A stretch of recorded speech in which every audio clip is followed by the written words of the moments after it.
nations, they don't sleep. They're watching our every move. Iran, Russia, China, North Korea, ISIS, Al-Qaeda. They may be watching this right now. Our military should not be mistaken for a cable news gabfest show. We don't care what you look like. We don't care who you voted for, who you worship, what you worship, who you love. It doesn't matter if your dad left you millions when he died or if you knew who your father was. We have been honed into a machine of lethal moving parts that you would be wise to avoid if you know what's good for you. We will not be intimidated. We will not back down. We've seen war. We don't want war. But if you want war with the United States of America, there's one thing I can promise you, so help me God. Someone else will raise your sons and daughters.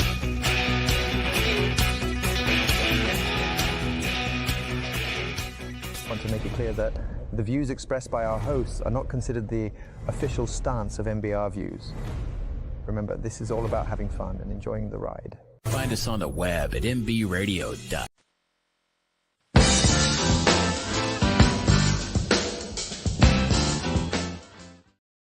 Welcome back to the Battle Rhythm Podcast. I am Caesar. Welcome back. It's been a couple weeks. Actually, I think I was on last week. I don't remember. It's been such a long week, and it was a Labor Day weekend, so it's pretty much one of those things that sometimes you don't remember that you're doing or what you're doing. So it's been one of those weeks already, and it's already, what is it, Tuesday today? So really a Monday, and it's a short week as it is. So I hope you guys had a very, very good Labor Day weekend. So today is September 3rd.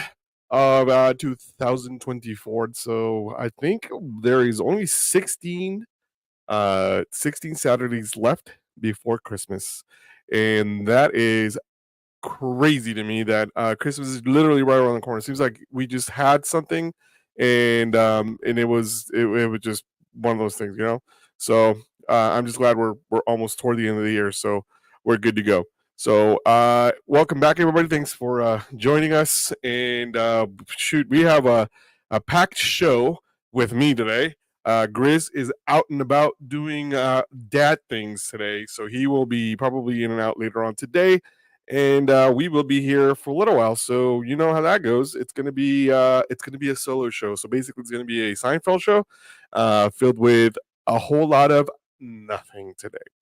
I did have was supposed to have a guest today, but they were unable to make it today, so we're going to have to reschedule them at a later time, and then we're going to be talking about their organization. So, like always, we'll always try to reschedule. So we understand that things do come up here in our lifetime, so we have to be very understanding of that. So thanks for you guys for making sure that we're still on the air, so we're good to go, and making sure that those guests are also taken care of as well. So that always goes well. But our I believe our phone lines are open, may be open, may not be open, and it will be good. So we'll check them out in a minute, and then I'll post that number when we get there. Once we are good to go. So you guys are good. So anybody out today? We had, like I said, the Labor Day weekend this weekend. It was packed, I think. I did that a lot on Friday. I can't wait for the winter season to be here, so I don't have to do the lawn anymore because it's a good 6 months of not doing lawn, so that's always fun. But today was a little rainy. It wasn't too bad. So we had a little bit of rain this weekend, and it was just kind of spontaneous and little droplets here and there. So it wasn't too bad, not too bad at all. So I hope you guys we're good. So all right. So like I said, we are gonna have a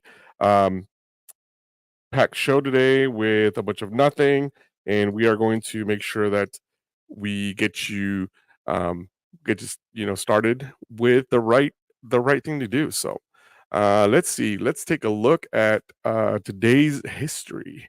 Today's history is going to be brought to you by Mr. Pibb extra. Seems like every week I have one of these things, but it's cool. The only other place that I've ever, I don't know if you guys are out and out and about. I know California has them all the time. So, Del Taco has Mr. Pibb, and sometimes I prefer Mr. Pibb over Dr. Pepper, just because it has a little bit different taste. You know, it's not plum, it's cherry. So it has a little bit different taste than what it is. So, and I think it's a little bit better even than cherry Coke or even a cherry Pepsi. So, you know, we'll have that debate, but I don't think anybody's ready for that debate today quite yet. So we'll see how that goes. So, all right, let's take a look. So today in 1976 marks the landing for Viking 2 Mars landing. So after nearly a year-long journey, NASA's robotic spacecraft Viking 2 landed on Mars on this day in 1976 and began relaying information about the planet's atmosphere and soil as well as color photographs of the rocky space. So that was 1976. An American architect, Louis Sullivan, was born September 3rd, 1856 in Boston, Massachusetts, and he passed away on April 14th, 1924 at the age of 67 in Chicago, Illinois. Let's see, what else? What happened on your birthday? Well, I don't know what happened on my birthday. But let's see, what else we have? Ooh, actually, there was a series on Netflix about this person. In 2012, Colombian drug trafficker Griselda Blanco. I think she was the known as one of the big kingpins back in during the Colombian war on drugs, especially cocaine, I believe. So it's Colombian drug trafficker Griselda Blanco, who was a leading figure in the Miami drug scene in the 1970s and early 80s, and was known as a good mother of cocaine. She was fatally shot in Medellin, Colombia. So that was in 2012. And like I said, there is a series in Netflix about her life, and she was pretty ruthless. It kind of goes along with the Queen of the South, or La Reina del Sur, which is actually I recommend, if you guys are going to watch that type of entertainment, I recommend the Spanish version. The La Reina del Sur is very, very good. So that would be my recommendation to you. One thing I'm really, really excited about is actually going to come out in September 15th. It's going to be Tulsa King is returning in the second season with Sylvester Stallone.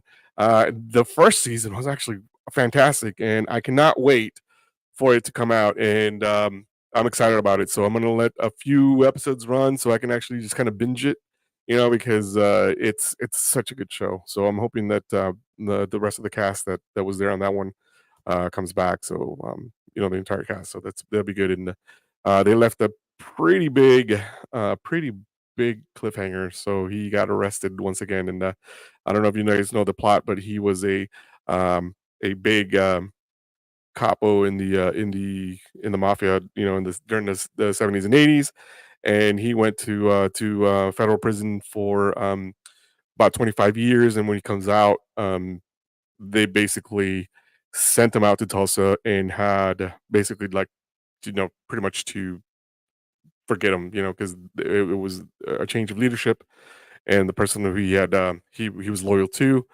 was no longer loyal to him, so they sent him and relegated him to Tulsa, Oklahoma, and man, he started right away, and it was just a great show. So he gets they left it with a cliffhanger, being that he was arrested one more time. So it was a really good show. So I'm excited about that one. And then let's see, 2001, American film critic Pauline Kael, an outspoken reviewer for the New Yorker magazine, who was celebrated as much as for the proactive style of her writing as the content, died in Massachusetts. In 1991, American director Frank Capra, who was best known for a series of beloved films that included Mr. Smith Goes to Washington, with another veteran, actually, and he was probably, I believe he's the highest ranking veteran as far as celebrities go, Mr. Jimmy Stewart. He was a brigadier general in the Army National Guard. And also, It's a Wonderful Life, again, with Jimmy Stewart, and he died at the age of 94. So that would be good. Let's see, 1971, Qatar officially became an independent from the United Kingdom. 1970, American professional gridiron football coach Vince Lombardi became a national symbol of the single-minded determination to win, known for the leading the Green Bay Packers to the victories in the first 2 Super Bowls. Died at the age of 57. Quite young, if you ask me. But 1962, American poet and painter E.E. Cummings, who was first attracted attention in the age of literary experimentation for his unconventional punctuation and phrasing, died at the age of 67. In 1894, a little ways, Labor Day was celebrated as a legal holiday in the United States for the first time. And as you know, it was actually not till a little bit later that it actually became, it was voted in to actually have it on a Monday, because it was actually on the weekend. And then, somebody got smart and said, yeah, no, I think we're going to have it on a Monday, the first Monday of September, and that'll be our Labor Day. So, 1783, the Treaty of Paris, part of the Peace of Paris, was signed between Britain and the United States. Going back to the 17th century, 1658, English soldier and statesman Oliver Cromwell died in London. And in 1609, English navigator Henry Hudson, with the Hudson Bay up in Canada, in a quest for a passage to India on behalf of the Dutch East India Company, sailed into the harbor of present-day New York City and up the river that now bears his name. So the Hudson River and the Hudson Bay, as it is. So also more events on today. Just do a couple here. More of the popular ones that you guys are pretty much aware of, or should know anyway, as far as pop culture is concerned. Mother Teresa in 2016. She was the founder of the Order of the Missionaries of Charity and winner of the 1979 Nobel Peace Prize. Was canonized by Pope Francis I. So it means that she is a saint, Saint Teresa. So she was canonized on this day in 2016. 2014, the American entertainer Joan Rivers, who also voiced the robot in Spaceballs, you guys remember that, who first gained fame in the 1960s as a New York nightclub and television comic known for the catchphrase "Can we talk?" and later became the critiqued celebrities' wardrobes. She passed away this date in 2014 in New York City.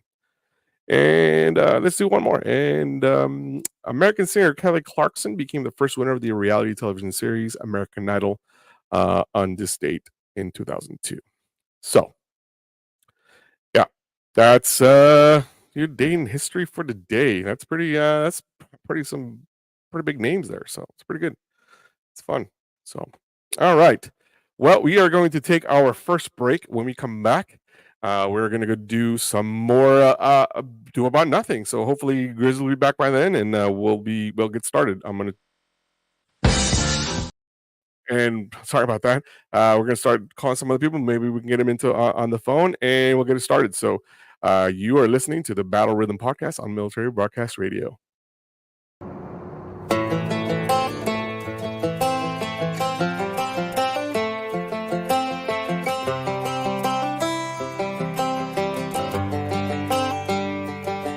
It's the guts and it's the glory, 100 stripes, 100 stories. It's the Pledge of Allegiance on the 4th of July. It's them handwritten letters from home. It's them sleepless nights alone. It's his newborn baby he left with his wife. Mr. Red, White, and Blue, lay down, here's the line. Mr. Red, White, and Blue, for these stars and stripes, hey.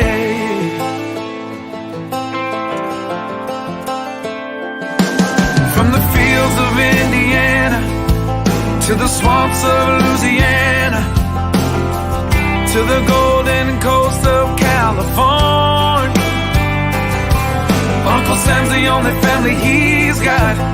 His purple heartbeat won't stop, and his 18th birthday was the day he was born.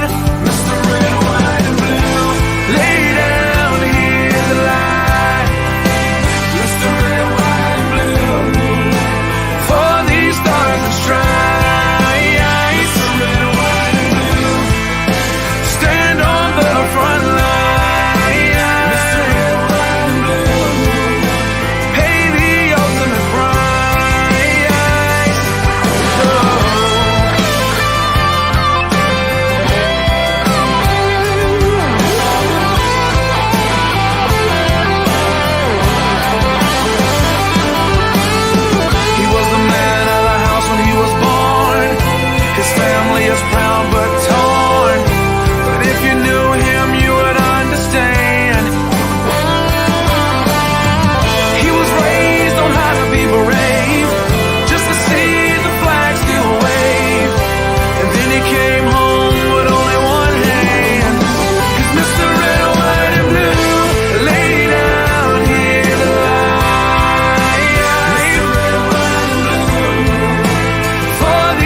March in line, march in line.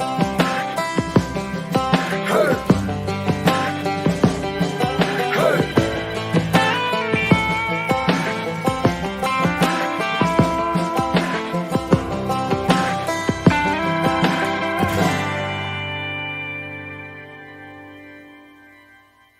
Opinions expressed in this program are those of the speakers and do not necessarily reflect the views or positions of any entities they represent.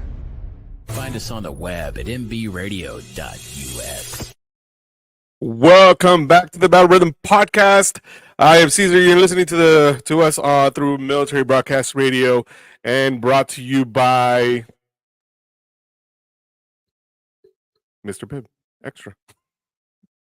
Today, I'm sorry. I'm tired today. Long day, long weekend. Not long enough. I did have a 4-day weekend, which was actually kind of nice. But at the same time, it's like you're tired. You get to be tired. So it is what it is. But I don't know if you guys have been following TikTok. If you guys do follow TikTok, there is this account, or this guy that it's actually his TikTok account is called The Older Millennial. Well, apparently he has been beefing with another guy, Jolly Good Ginger or something, Jolly Roger or something like that. Anyway, this Ginger guy apparently said that if you are a veteran, you are incorrect. You're a disgrace to the uniform if you're not voting for Kamala Harris. Now, I'm not trying to get political about this whole thing. I'm just trying to make a point about this, that and this has happened before to me because of saying that because I'm a Hispanic, I'm supposed to be voting a certain way. I'm like, I don't think so, and it's not the way it works. I mean, everybody is entitled to do their own research, and if their beliefs align with your beliefs, and that's the way you should be voting, right? I mean, that's the way it's supposed to be. That's why we are an educated society, and that's why we're able to do certain things. Anyway, to go back to this, to the point is that they've been going back and forth, and this whole thing about them being being a disgrace, or us being a disgrace about the not voting for a certain way. It shouldn't be that. This should never be like that, because how are you going to tell me what I'm supposed to? It's like me telling, it's like going back to being like in first grade or something. Like, your mom's gonna tell you, your parents are gonna tell you, yeah, you're gonna put these shoes on. If you don't eat, you're not gonna be like. It doesn't work that way. This is why we're able to educate ourselves, to align ourselves with whoever has the closest to our own beliefs. That's the way we should vote anywhere you vote, and regardless of whether or not you're a veteran or you're not. Nobody should tell you which way to vote or why you should vote for that person. Well, you know what I mean, or for that specific party at all, ever, because that's not the way that our democracy was supposed to be, to work, and that's why we have free speech. We have our own right to actually do what we do, and that's it. That nobody should tell you how to do it. So, no, that's my 2 cents on it, and that's where I'm gonna leave it. Anyway, the whole thing has just gotten out of control. They go back and forth between stitching each other's contents, and actually, there's 3 or 4 of the people that actually are getting onto this older millennial. They're talking about lawsuits about this whole thing, and it's a mess. And if you're gonna publicly criticize other people, and you have a public persona or a public anything, be very careful on what you post and what you say and what you do, because everything now in our society is pretty much recorded. Nobody has no censorship about anything, and they're going to dig up things that you didn't even know that you had or existed. So all I'm saying is just be careful about certain things that you say and do, especially if you have a public platform like we do, to say certain things, and be very careful about how you phrase things, and That's why I always try to stay in the outside of the political realm, because that's not me. That's not what what I'm about. I'm not gonna sit here and debate you on certain things about politics, because that's not the way it's for me. It's not the way that it should go. And my show is not designed for that. My intent for this is to bring awareness on certain things and how people can deal with their own issues like PTSD or any other things, and then highlighting a lot of these different organizations that help out the veteran. You know what I mean? Because I know that the VA, excuse me, I know that the VA is as much as they want to say that they are not, they are helping. I think they missed the mark on a lot of things, and I'm not trying to say that it's a bad thing. I'm saying they miss a mark on a lot of things, especially like mental health. There's people that actually have not gotten the help that they need, and it's not through any fault of their own, or they take forever to get the care that they need because the VA is so overworked and overspent, and they take forever to get even referrals. So that's just a different monster altogether. But you know that's that's what we're here for. So that's what my show is about, and we'll make sure that if you need help, we'll try to get you to the right people and go through the process that we have. So there are a lot of us that have gone through the bad times and the good times. So we we have a lot of different resources that we can reach out to if you're having any issues. But I am the phone lines are open, so you can call or text 720-619-0627. Those are the phone lines to the studio. If you feel inclined to actually call us in, and we can talk about today's a show about really nothing and everything. So no, no politics aside, and that's I try to like I said, I try to stay away from politics altogether. That's not my show. And then if you if you're gonna do that, that's not the show for here. So I always agree to disagree, and I think our society has forgotten how to do that lately.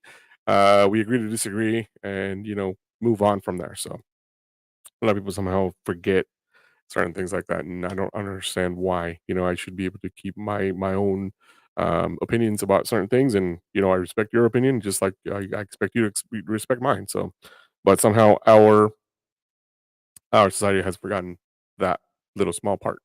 So, that's how it is what it is. But all right. Okay, so we are going to do a couple of house things. Um this Saturday, not this Saturday, sorry, September 14th. There are a couple things going on in the community here in my area. There is a Hispanic Heritage Community Festival that's going to happen in Sherman, Texas. They are going to have a mariachi. They're also going to have a band. The band that actually opened up for AB Quintanilla, which I talked about a few weeks or in July. They're going to be here opening up, and it's going to be from 11 to 8 o'clock, and it's going to be they're going to have a car show. They're going to have like lowriders. They're going to have, I think we're going to try to have the cars that actually are hydraulics. We're going to have that, and it's going to be pretty fun. There's going to be a kids area. I believe we're going to have some water events there, because they have a couple of things that they're going to have to be able to do. So that's going to be super fun. That's going to be September 14th, which is a Saturday, from 11 to 8. And then the next morning, we're actually going to be leaving. I'm going to be going to a rock march in Benbrook for the VFW post there in Memorial Benbrook. It's going to be super fun. I have not done a rock march in quite a long time, so I don't know if my back can even take it anymore. So I'm probably just going to have like, my little backpack with water, my Camelback, and call it a day and say, oh nope, this is 25 pounds at a minimum. So we're going to do that. It should be fun. I'm looking forward to that, and we're going to be supporting the Benbrook Post, the VFW Benbrook Post, that they're going to put it. This is an annual thing that they have, so we're going to be doing that this week, or the weekend of the 15th.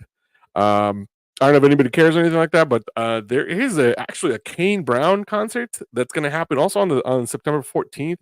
That's going to happen on that same day. So, there's a lot of people are going to be happy about that because he's a pretty big ticket right now, apparently. And I think yours truly is going to be at that concert that night. So it's going to be super fun. It's going to be super tired the next morning when we do the Ruck March, but we're going to be supporting another post, and it's going to be nice. So that's what we're trying to do, to support other posts and make sure that they come support ours. So I want to talk about something that happened last week with the Department of Alabama State Commander Eric Dudash.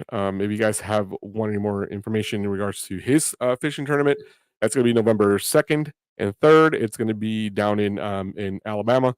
Either give us a call or through our social media. Please let us know what if you want more information on that. And it is open for everyone. They're going to have some good prizes. They're going to have some good people.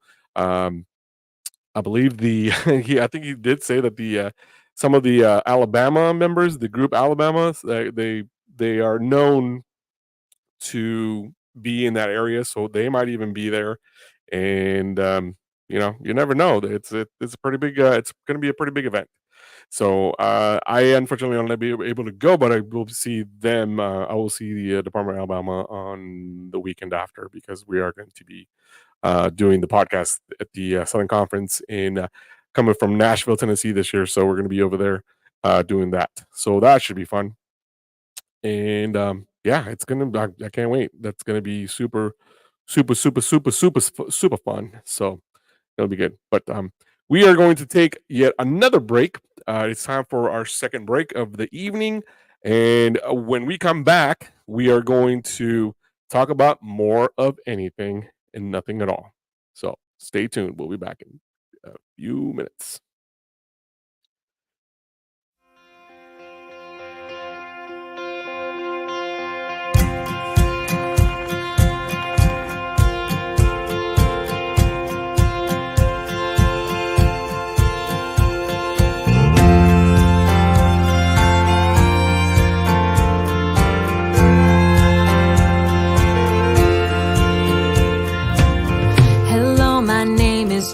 Too big, wanting to grow up way too quick, searching for spotlights since I was 6.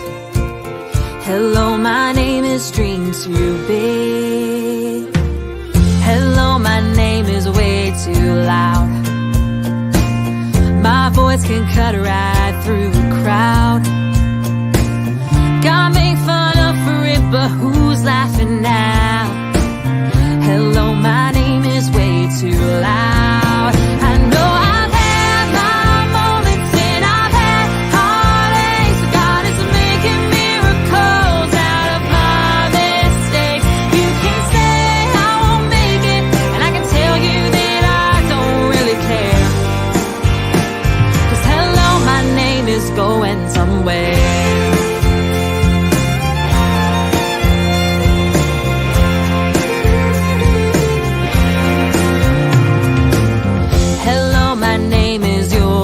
Far. Lost all my words in a mason jar. Locked eyes with a stranger at the end of the bar. Hello, my name is You'll Go Far. Well, hello, my name is One More Try. I put too much stock in bad advice, 'cause anything worth leaving is worth loving twice.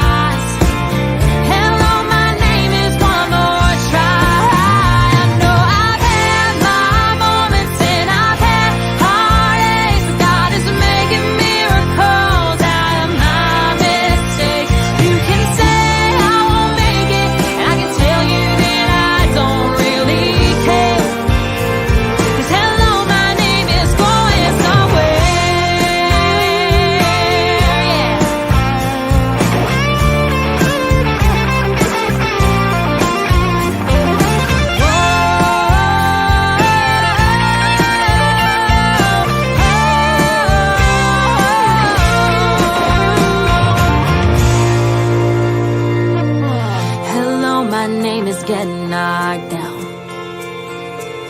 You're never gonna leave the ground. You can tell us all about it when you come back around. Hello, my name is Get Knocked Down. Hello, my name is Stand Back Up. Keep moving even when it gets rough. I've given so much, but I ain't giving up. Hello, my name is Stand Back Up. I know I've had my moments and I've had heartaches, but God is making miracles out of my mistakes. You can say I won't make it, and I can tell you that I don't really care. 'Cause hello, my name is going somewhere. Going somewhere. Yeah,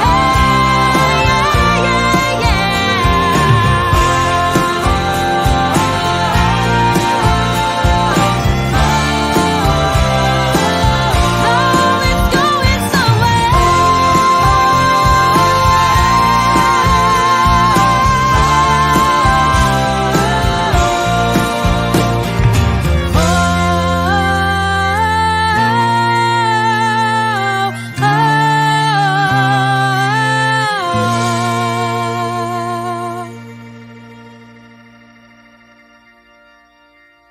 Opinions expressed in this program are those of the speakers and do not necessarily reflect the views or positions of any entities they represent. Find us on the web at mbradio.us. Welcome back to the Battle Rhythm Podcast. I am Caesar, and you are listening to us through Military Broadcast Radio. Again, that was Lauren Rose there. I think she is through the next round for the competition she's going through for a new artist down in Nashville. So, check her out. I believe she does have the her website. So go through Lauren Rose there, and it's pretty cool. So, I just heard back from Eric Dudash. He says he's the commander from Alabama. He says he sends his regards to everybody, and he wanted to be on the show, but I told him no. I'm kidding. No, he said he's in the meeting, unfortunately, and he is doing his state commander duties right now, and it's not something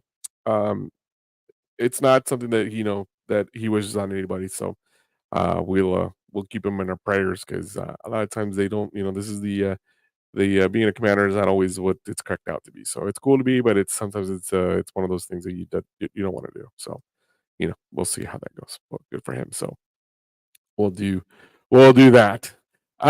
You know what? There was something that I wanted to cover tonight, which I already did, I believe, with the whole posting of people going back and forth and just beefing, and it's not not desired. So like I said, nobody can tell you what you should vote for, or who you should vote for. This is something you need to do your own research, and whatever aligns for you is what should go. And that's why it works, because the democracy is the best way to do it. You know what I mean? So this is your prerogative. This is what you need to do, and align yourself with the things and whoever your candidate is to vote. That's should be no other way to do it. So yeah, so we'll just leave it at that. And I know I'm beating a dead horse at this point, which it is fine. But a lot of times I feel like some people may not take that into consideration, or may not want it to do it that way. So what I mean. So, but it is what it is. So we'll pray for those people, and hopefully they'll be able to just relax and allow us to do what we need to do. So, all right. So another news. I think, have you guys been following the Paralympics at all? I read this afternoon that there was a Paralympian from one of the Middle East countries. I believe it was Iran.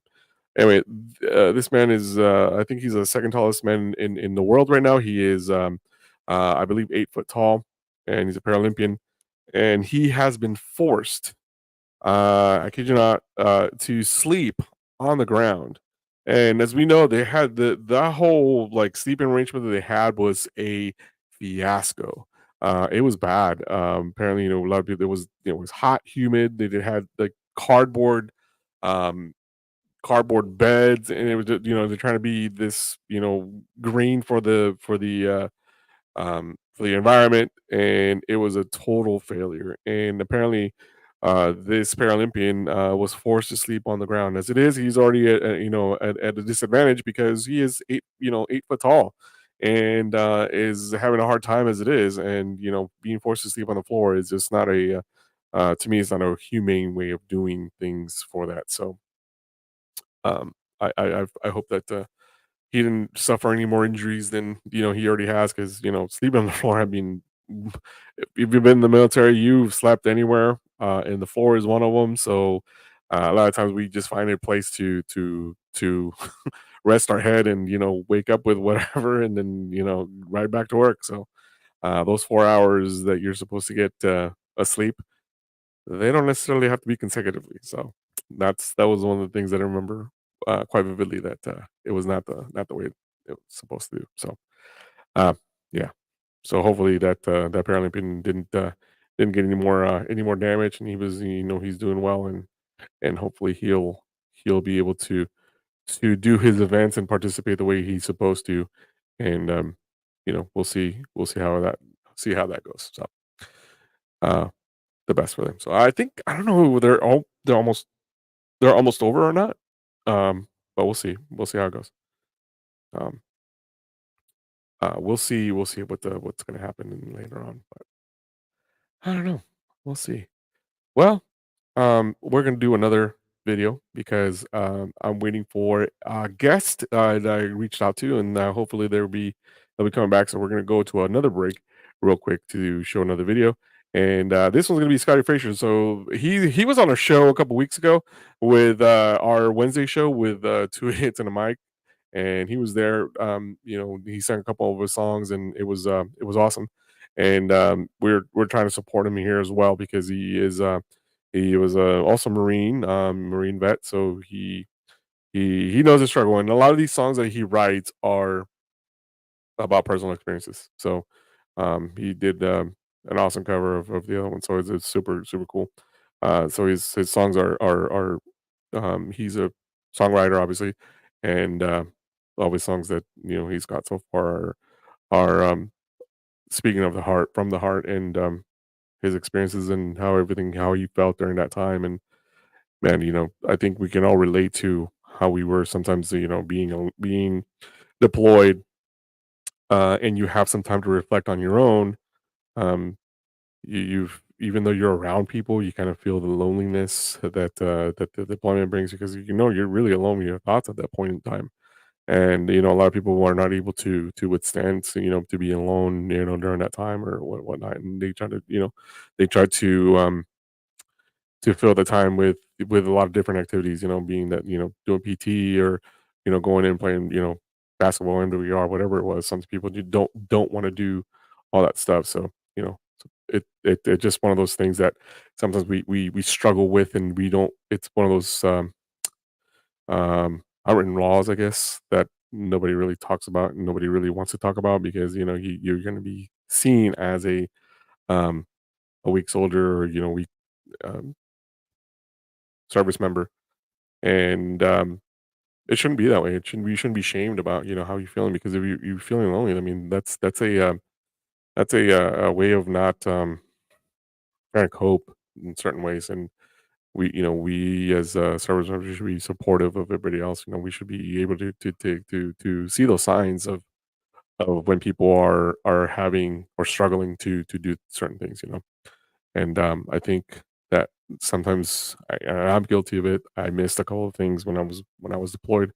But certain people, I think I got into my own head, where I was really just worried about me getting through the whole thing, that I forgot about certain certain things that I was supposed to do.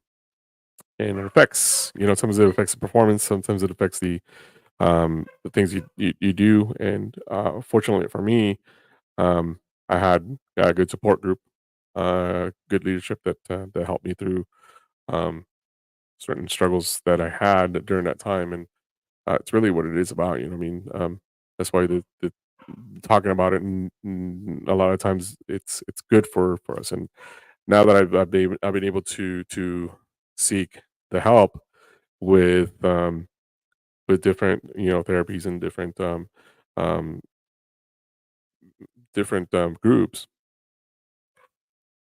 vocalizing some of the compartmentalized things that feelings that I had, um, made me realize a lot about not only myself but only the things that I was going through at that point in time. And I encourage you, everyone, to seek out help, even if you feel like you're in a good place. There's nothing wrong with doing doing some, what we call, quote unquote maintenance, a little maintenance here and there. It goes a long way. Um, One way of doing it would be to write down your feelings, like Scott did with a song, because I think sometimes when you kind of just kind of flowing through and writing certain things, you'll discover things about yourself that you didn't know. And I have done that quite often. And I want to share a story with you guys, that I was listening to on my way to work this morning, about a song that I really, really enjoy. It's a song that was written in the golden era of cinema in Mexico, um, by a very talented songwriter, and he was seeing this lady, this woman. He was seeing her, and he fell madly in love with her, head over heels, and he was like, oh, he got out early from work and he was gonna go through to his town, and he got he got hungry, so he's driving down the street. He's driving down the road, and he sees this diner. He's like, you know what? I'm gonna pull in, see what it is. So, mind you, this he had been seeing this lady for for about a year, and she lived in a different town. So every time she would come in and work, and they would go out and have a good time. Like I said, he fell in love with her head over heels and everything. So he goes into this diner, not knowing who it is, and like I said, he was driving down and going to see his family and everything. He pulls in, and he sees her on a table with one of his other friends. Now, obviously, he wasn't really a friend; he was an acquaintance, and sees her. And at that point in time, no words were said between either one of them. And the friend that she was seeing, was there with. Obviously, she was seeing both of them at the same time. And the friend that he claimed to be his friend said, "You guys know each other?" But no words were ever exchanged. He was so upset that he walks out, says nothing, gets in his car, and starts driving. And he was pissed. Like, I mean, he was pissed. Obviously, I mean, you see your girlfriend that you thought was your girlfriend, with another man, sees her, and he just jets, right? Gets back on the road and let's start getting home. Um, and like any good writer, what does he have? A pencil or pen and paper. And he's driving, and next thing you know, stops and writes down several words, or sorry, two lines, two sentences, and didn't know it. Again, he just starts driving one more time. Anyway, he takes about 20 stops within that.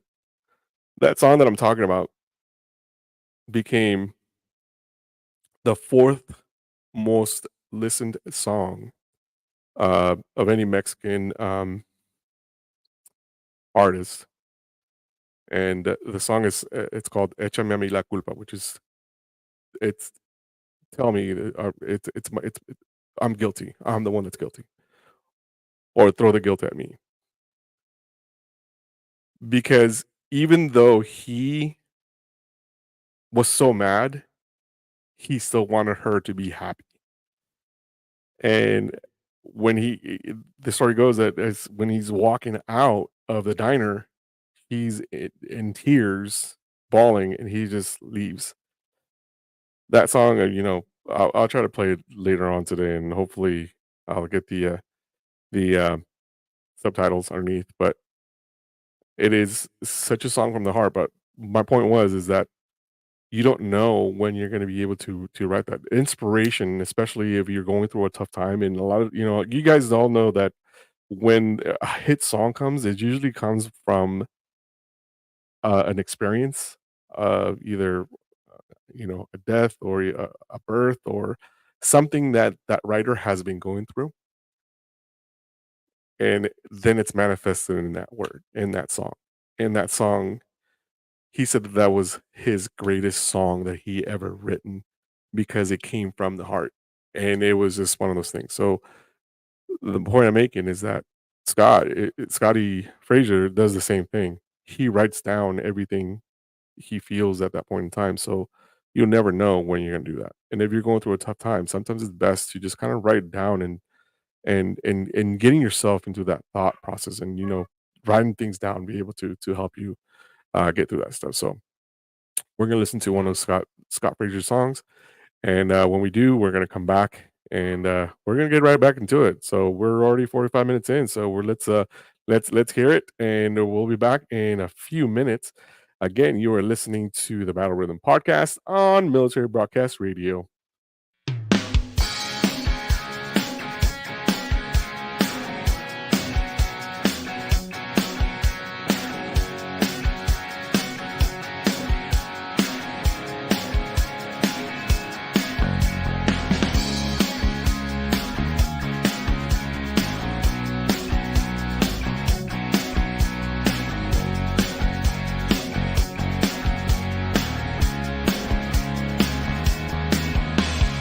Seen her out in LA playing with the band.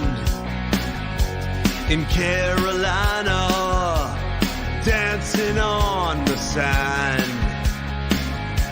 She's a star that's slipping through my hands, like the ones that fell on Alabama.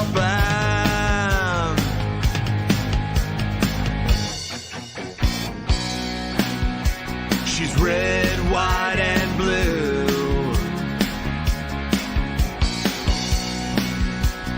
Red, white, and blue.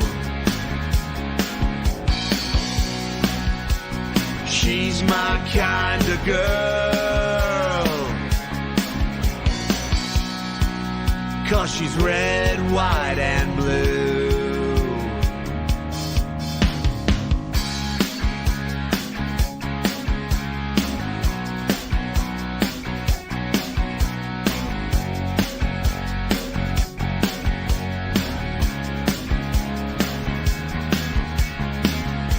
She'll get you high as the Colorado skies, and she shines like those New York City lights.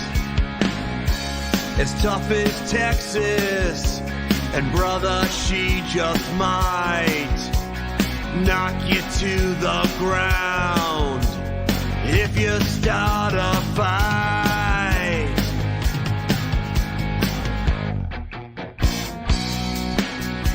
She's red, white, and blue.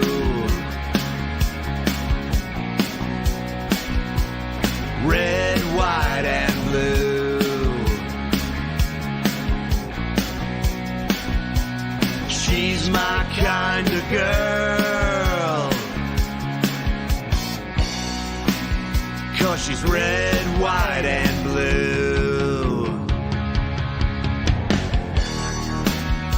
She'll wait there in the harbor, holding up her light.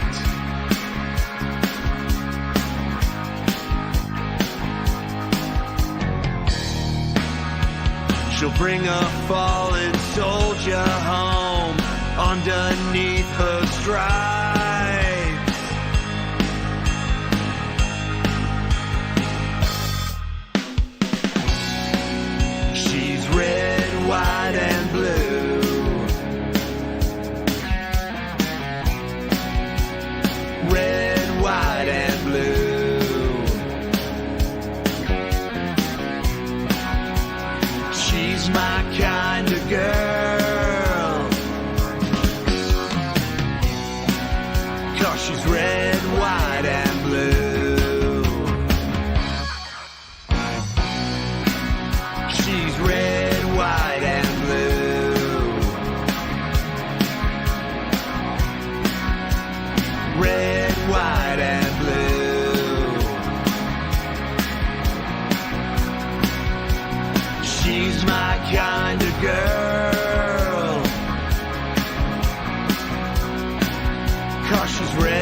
You are listening to the Battle Rhythm Podcast on Military Broadcast Radio, brought to you by LT Defense.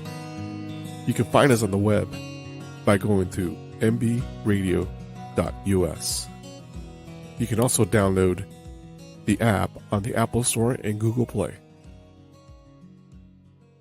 Opinions expressed in this program are those of the speakers and do not necessarily reflect the views or positions of any entities they represent. Find us on the web at mbradio.us. Welcome back to the Battle Rhythm Podcast. I am Caesar, and we are on Military Broadcast Radio, also YouTube, YouTube, Amazon Fire Stick, and Roku TV. So yeah, we've been picked up, and it's cool. I was just talking to Mr. Jimmy Quattrocchi. I can never say his name right, and I know how to read it. I just can't ever say it right. But he is from Aspen Dental. He is actually always listening to us. So thank you, Jimmy, for listening to the show, Battle Rhythm Podcast. You can always come back anytime you want. And he was at obviously a Labor Day event all weekend, and he's just doing the family thing right now. So it's all good. So thank you, Jimmy, for being there for us. So thank you so much for supporting the VFW and supporting our show. So thank you. But that was Scotty Frazier. Like I said, see everything is always written around something that has always happened. So that's a super cool song. And I know that he played another song live the other day on our other show. So I'm hoping that he's going to be back on my show here soon, so we can actually get him, because I know he was going to have his release party, and he actually has his own record label as well. So this is going to be super, super awesome. So it's all good. But here we go. So hope you guys enjoyed that song, and a little bit later, we might play another one from him a little bit later on. It should I believe I have another one from him. So I sure do. Yep, I do. It's called Do or Die. We'll play it a little bit later. So we're good. But wanted to talk about I know I left off earlier with a kind of a somber note in regards to that story, but like I said, it's always good, to have something written down, and if you're not into carrying pen and paper,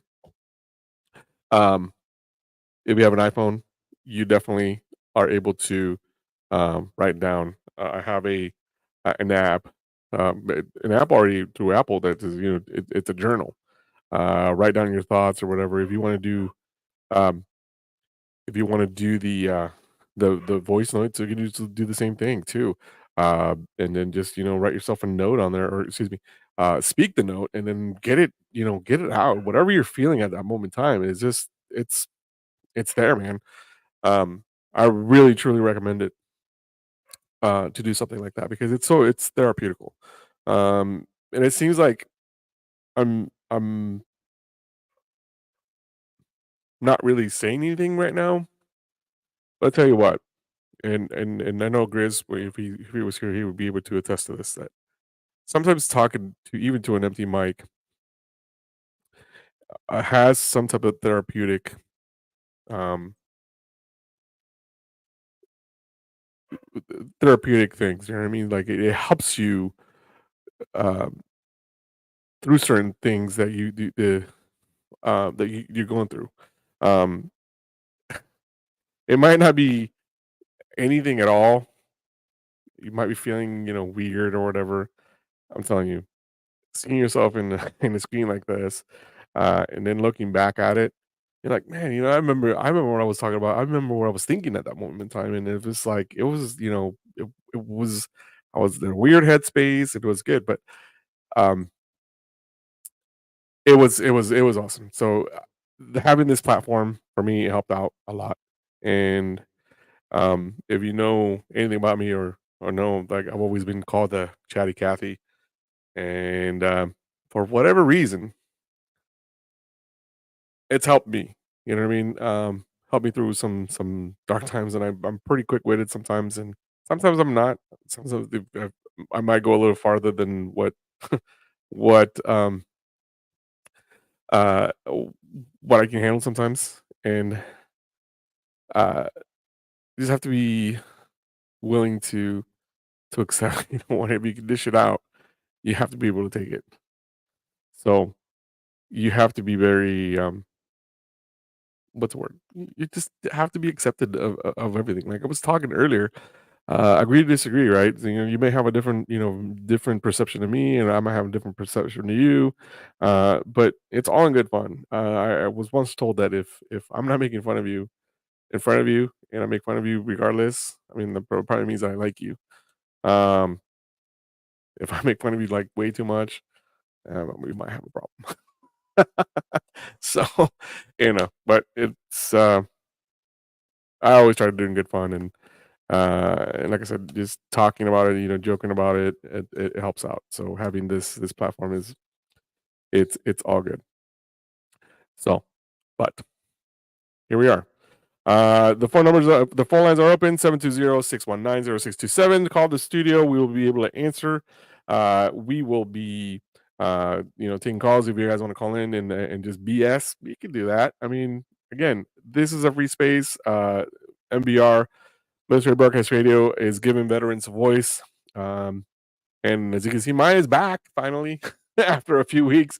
I actually almost lost my voice completely from being at the AB Quintanilla show when he was here. It was one of those things, man. It was such a great show, and I can't not stress to you guys enough how much fun I had. And it was just super fun, and I cannot wait. And when I looked at his Instagram from AB Quintanilla, he was going on a South American tour. And if you guys don't know who AB Quintanilla is, that's Selena's brother. You guys, the movie Selena from that Jennifer Lopez was in, pretty much like launched her career.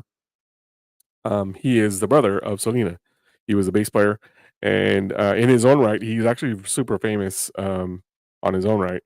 And he posted the video of the where he was here, and he didn't want to leave the stage. It was obviously noise noise pollution after 10 o'clock, and he had to go. But that was the only other show that he posted. There was only 2 shows, one another place in Texas, and then this one here. So he did post that video though when he was here, and he had such a good time. He said he was having such a great time.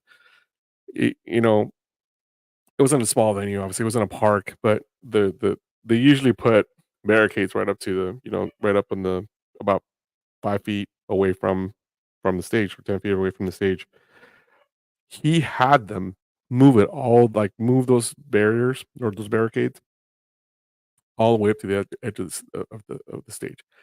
It got so bad that some lady ended up going up on the stage, and I was like, "Oh my god."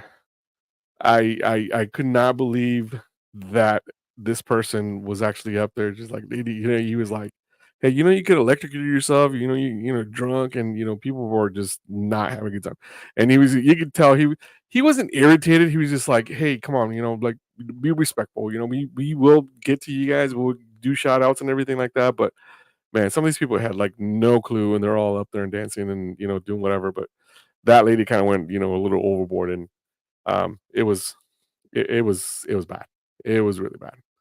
Um, um, yeah, but yeah, he was all our show was the only other one that he actually posted things on. So it was super cool. It was super cool. So all right. Hey, we're gonna do our top of the hour. We are gonna do the broadcast, the radio identification that we have to do now. So I know Grizz would be like, he's like, "Hey, you got to do this right now." So I just got in the spirit of Grizz not being here, I have to keep his memory alive since he ditched me tonight because he's got to do his fatherly duties, and I'm not mad at him because I would have done the same thing. But this is my show and not his, so I have to be here. So we'll do that. But we're gonna come back. We're gonna play another song, and then we are going to come back and we'll do the top of the hour stuff. So stay tuned. They are listening to the Battle Rhythm Podcast on Military Broadcast Radio.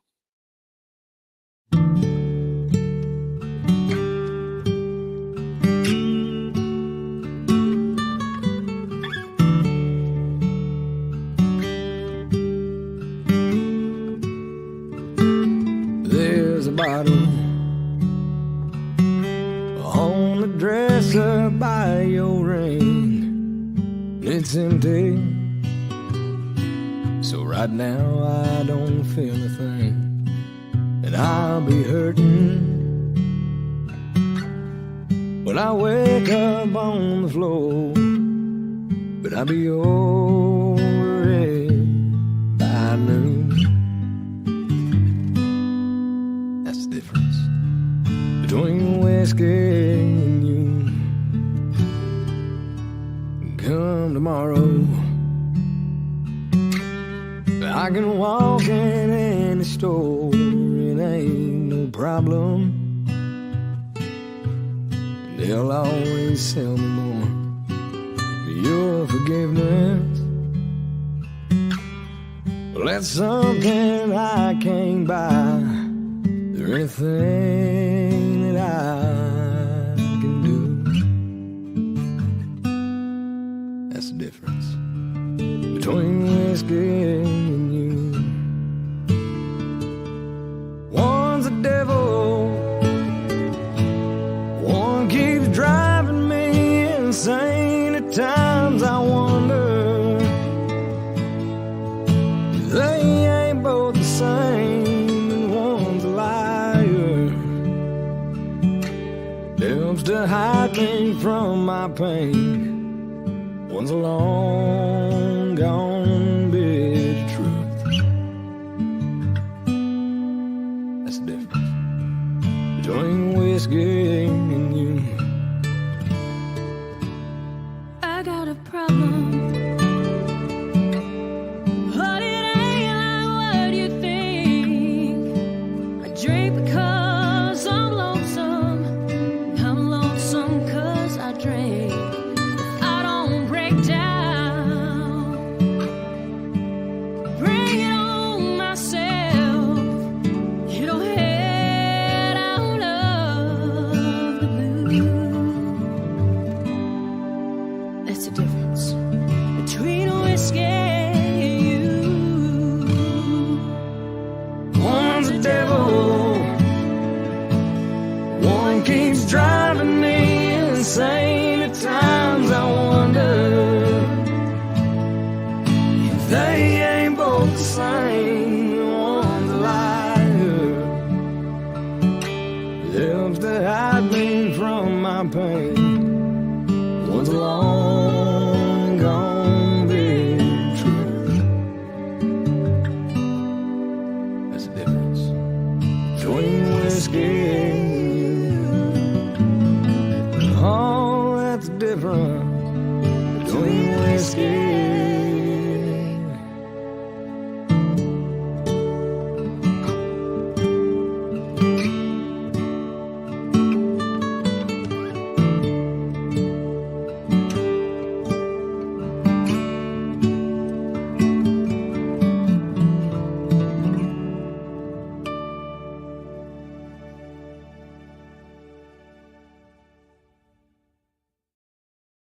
Introducing LT Defense Tactical Gear, your ultimate solution for top-notch protection and performance in the field.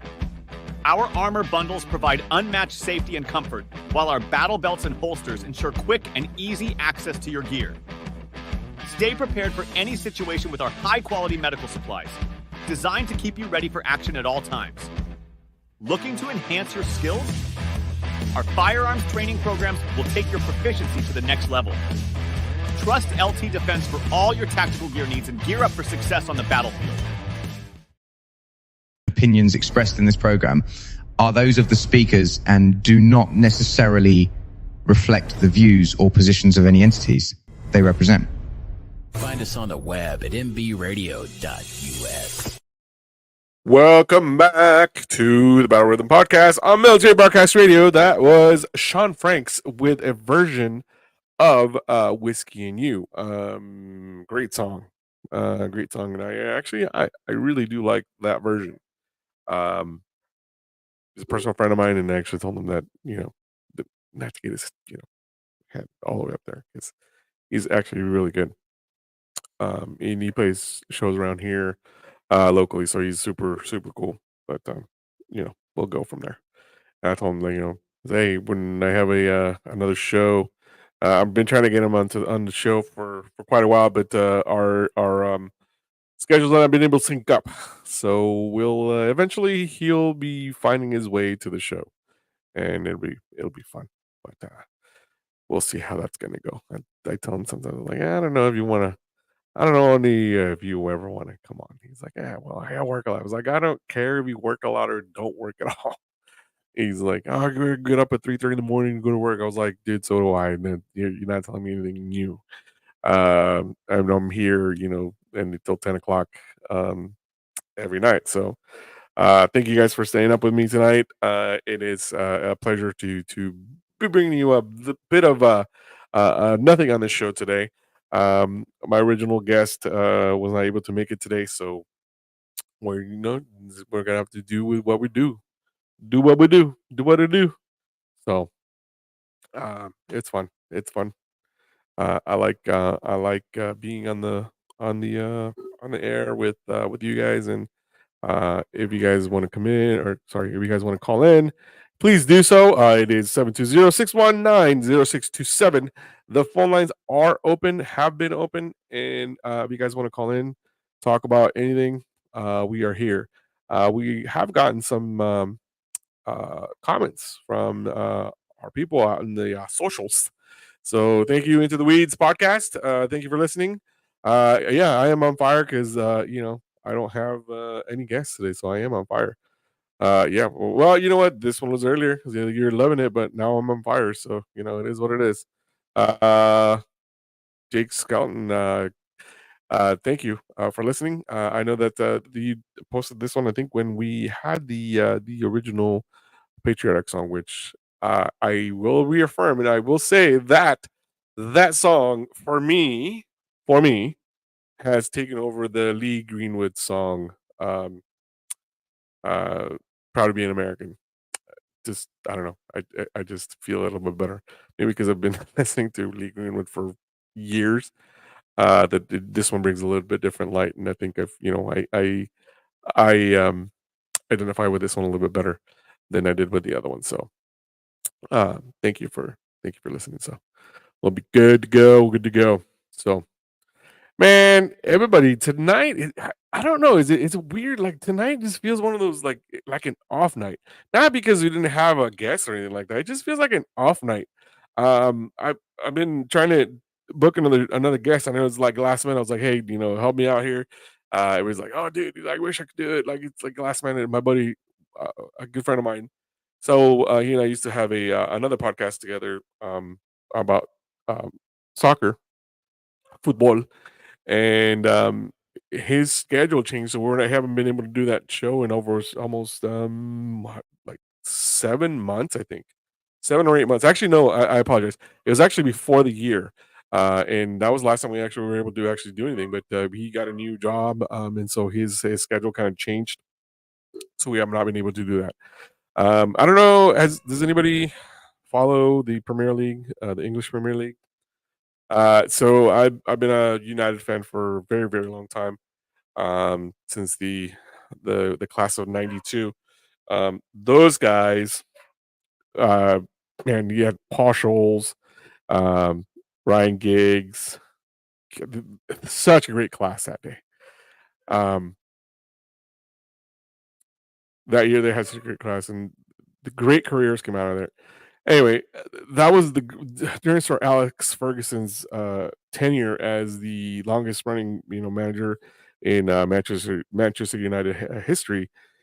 He would be, I think he would be appalled right now at how the season's going. I mean, we lost against Liverpool this weekend. It was not a pretty sight, and I was actually watching the game on Sunday, and before the first half was over, 40th minute, 2 goals, or we were down 2-0. I think we ended up losing 4-0, but I was like, by the time the third one came, I was like, all right, I'm done. We are leaving. We're doing something else. And I was just, I could not believe the fact that we were losing that bad. And it's, if you follow international soccer, the current assistant coach is Ruud van Nistelrooy, who had a great career for the Netherlands, international play for country, and he also had great, a great career in the Premier League. Um, and it was so sad to see that, they were just, oh man, I don't know, like the whole thing was, it was a bad game, and I just wish that, we could turn around, we could have those glory days again. And I know I'm probably talking like a Raider fan right now, because and a Cowboy fan, because we're I'm starting to live in the past, and all I'm trying to say is that I wish that we were back in that era, where we had good, a good head coach, and the way that we were playing was just um, better. And I think any sports fan will actually appreciate that, because I know that sometimes we live in the era. It's like, oh, I wish, Kobe Bryant was still playing, and or wish Michael Jordan was still playing. That was the day of, like, that was the real NBA back then, because it was just much more physical, not like, now everybody's worried about shooting guards and things like that. And even today, I was having a conversation with my boss, who he's a huge Chicago Cubs fan, and he's from Chicago. And so we were talking about it, and I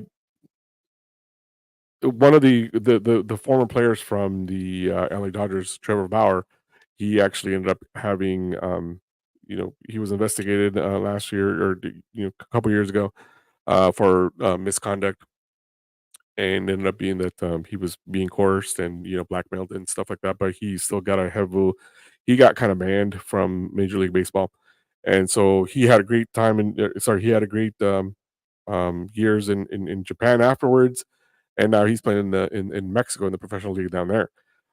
And he had for the second time, he had an immaculate inning. If you don't know what an immaculate inning is actually a perfect inning, meaning that you face three batters, and you throw nine pitchers, so three pitches per, so strike, strike, strike, for three consecutive times. And it was just the craziest thing to see, that he had a second immaculate inning in the season, and he's pitching ridiculously well. So I hope that he gets his chance, and and he gets his demons under control. He's able to just be a ball player. But what I was trying to get to is that the and I'll bring the Dodgers as an example. The Dodgers have been analytically doing a lot of playing with statistics and analytics for for the last 10 years. One thing that we were talking about, it was that back in the day, when you had your Nolan Ryans, or you had like Fergie Jenkins, that were pitchers, these guys were pitching 13 innings or 420 something innings a year, right? And you didn't hear about all these pitchers going down with injuries with the Tommy John surgery. So if you don't know what Tommy John surgery is basically your a ligament in your elbow comes attached, and you have to go rebuild it. And the surgery is obviously, the recovery is excruciating, because you have to rebuild the whole thing. But you are seeing all this because the pitchers nowadays are so much more worried about rotation, and how many RPMs you can get onto that, and how it makes the pitch go and everything.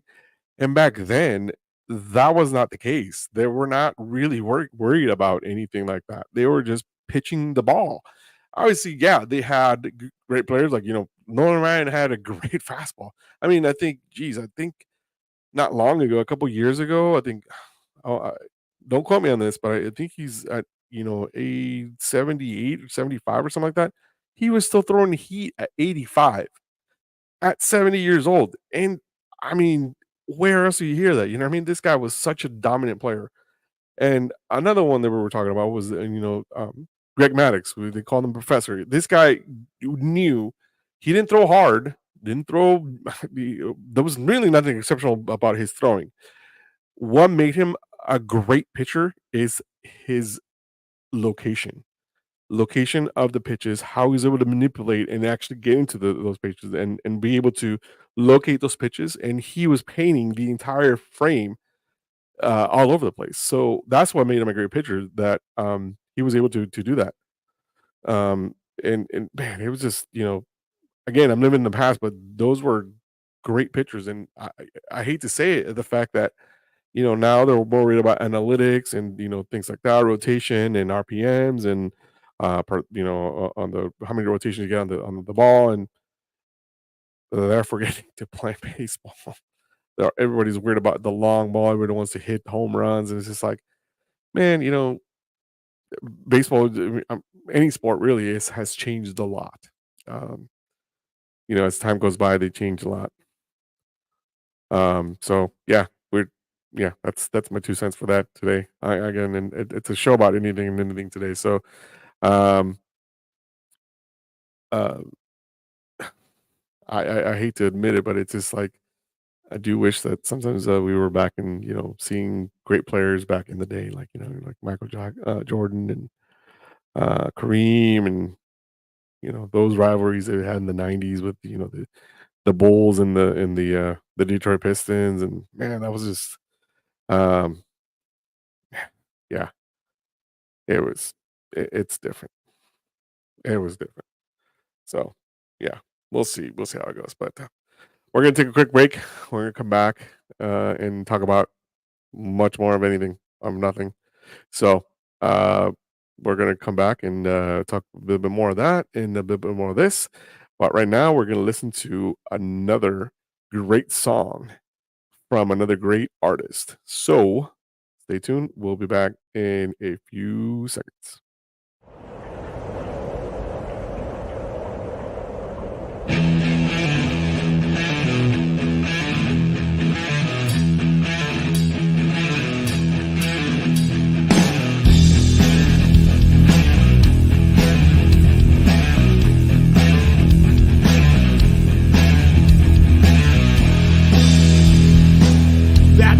Sun, it burns my eyes.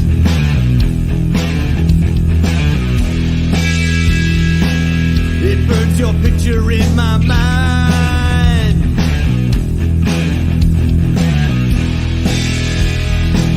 It brings the chaos that I find.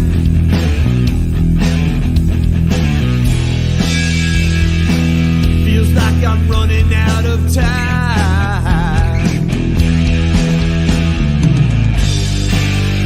Heartbreaker, you ain't gonna break me down.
opinions expressed in this program are those of the speakers and do not necessarily reflect the views or positions of any entities they represent.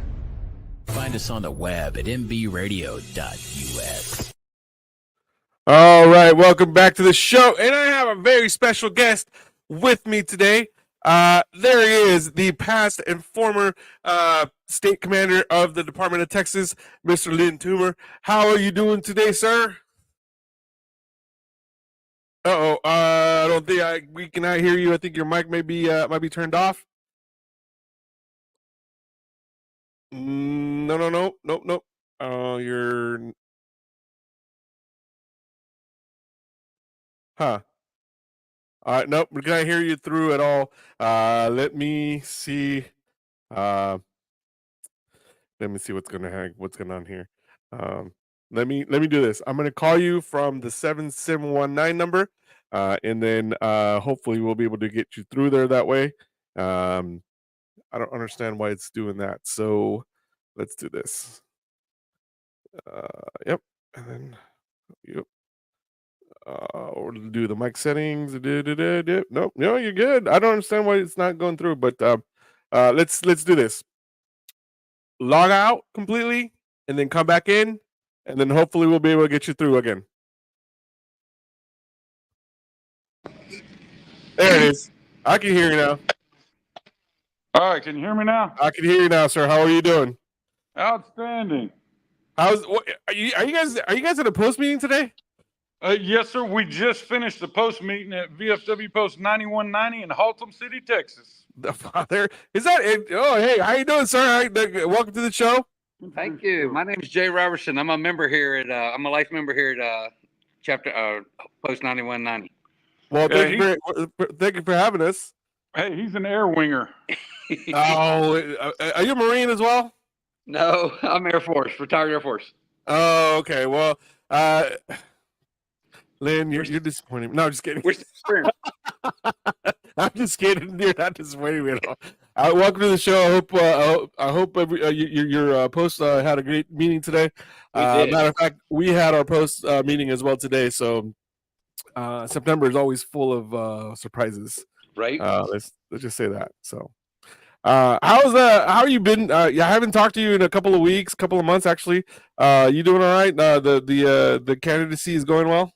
Oh yeah, we're kicking butt. Still doing a lot of traveling. I actually had this weekend off, and I'm off next weekend. So I'll be home for a week solid, being able to sleep in my own bed, and that's been incredible. I'm sure the dog's like, who is this guy? I can't have any more dogs until I quit traveling so much. Right, yeah. I'll give you one of mine. We have 9, and I'm like, all right, we're done. We need no more. And somehow, like, my wife is Pocahontas, and she wants to rescue every one of them. So don't tell her I said that. It's not public. So yeah. But we will actually be seeing you come next week on Sunday the 15th. We will be at the Benbrook Post doing the Ruck March that you guys are actually conducting. So that's gonna be fun.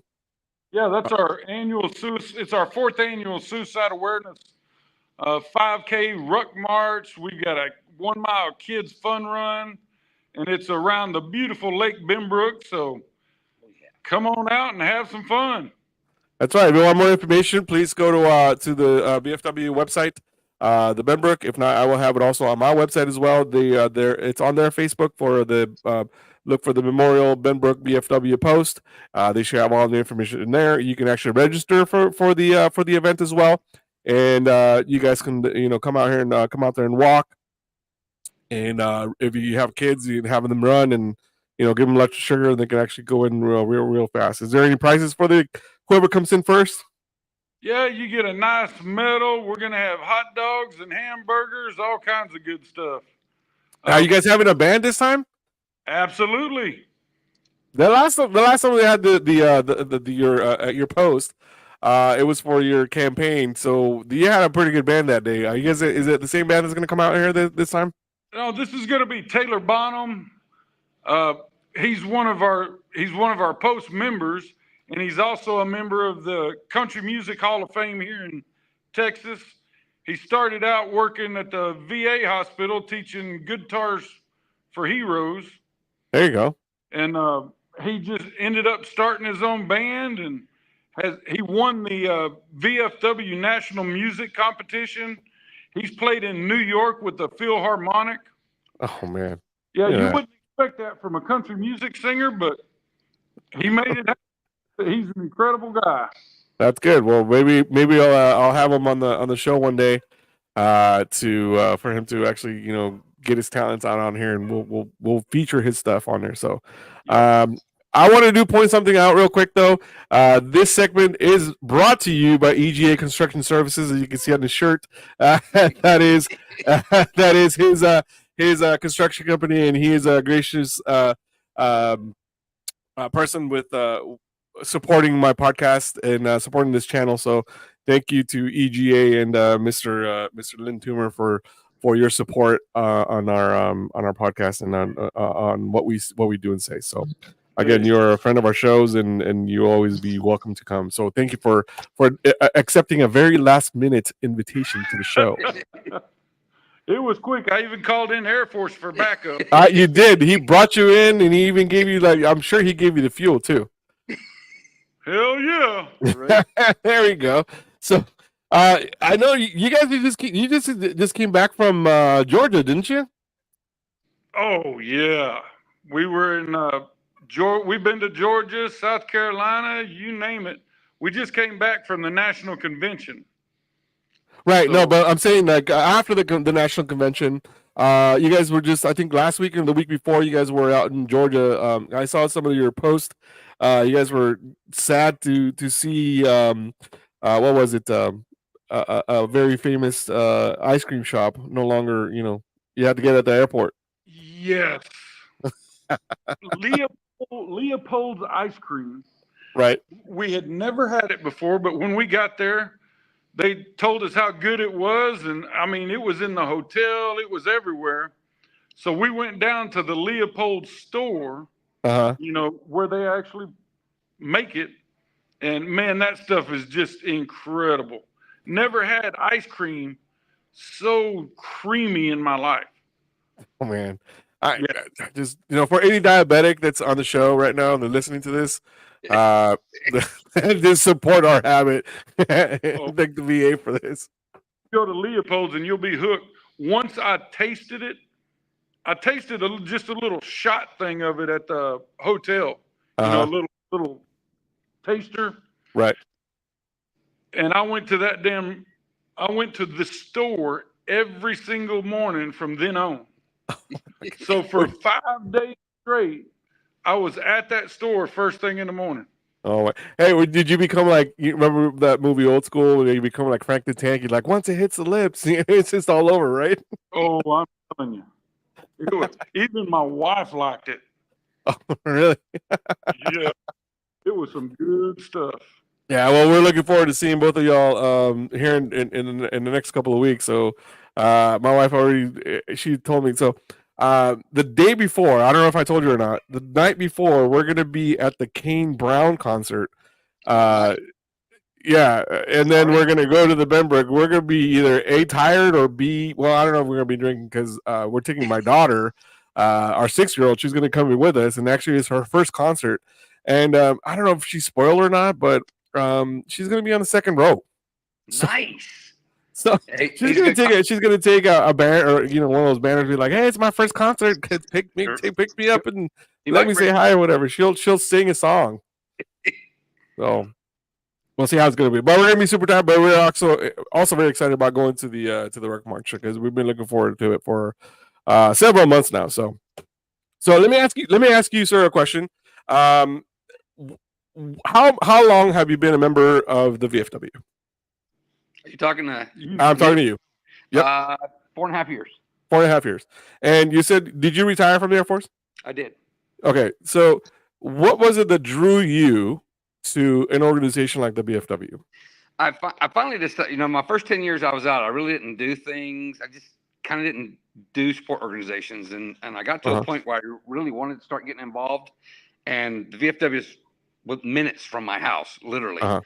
This one's less than 5 minutes from my house. And I thought, I could have picked the Legion, but I just wanted to do the VFW. So I came down here and they welcomed me with open arms. And this is a great little post here. Really good post that I'm at. What is one of the biggest things that you really love about the organization? The people are so friendly. Everybody just talks to you like they've known you their entire life. Many of you have a lot of common interests, so it just seems like you don't meet a stranger here. You just do not meet a stranger in this post.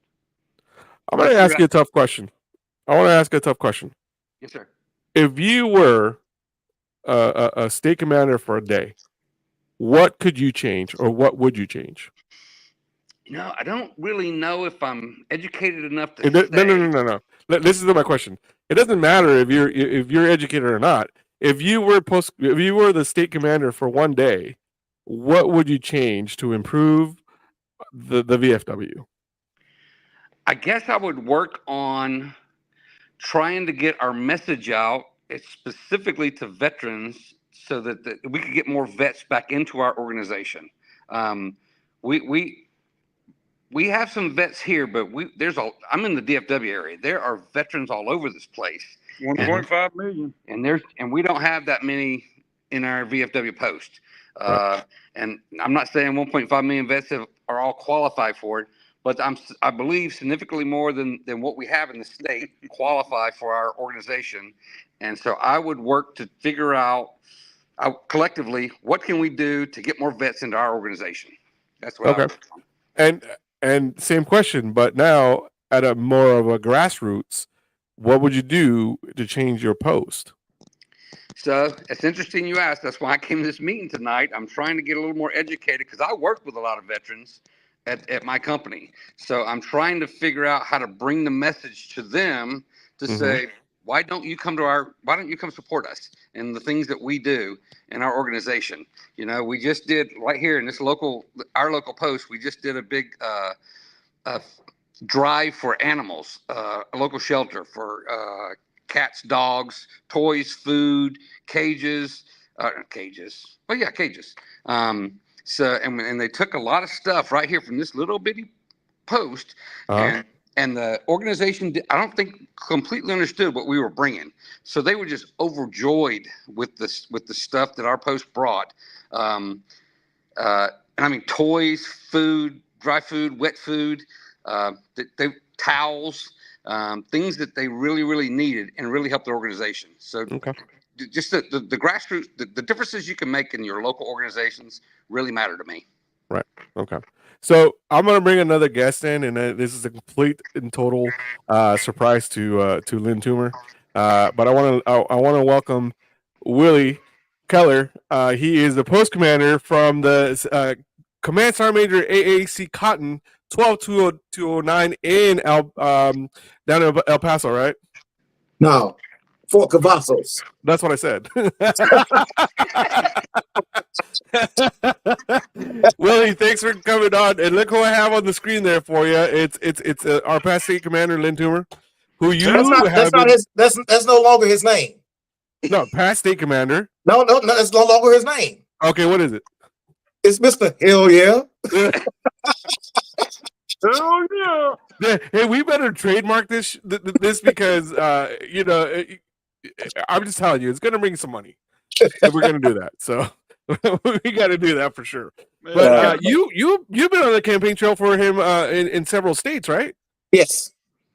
How's that? How has it been received from other states when we talk about Lynn and what he's bringing to the organization?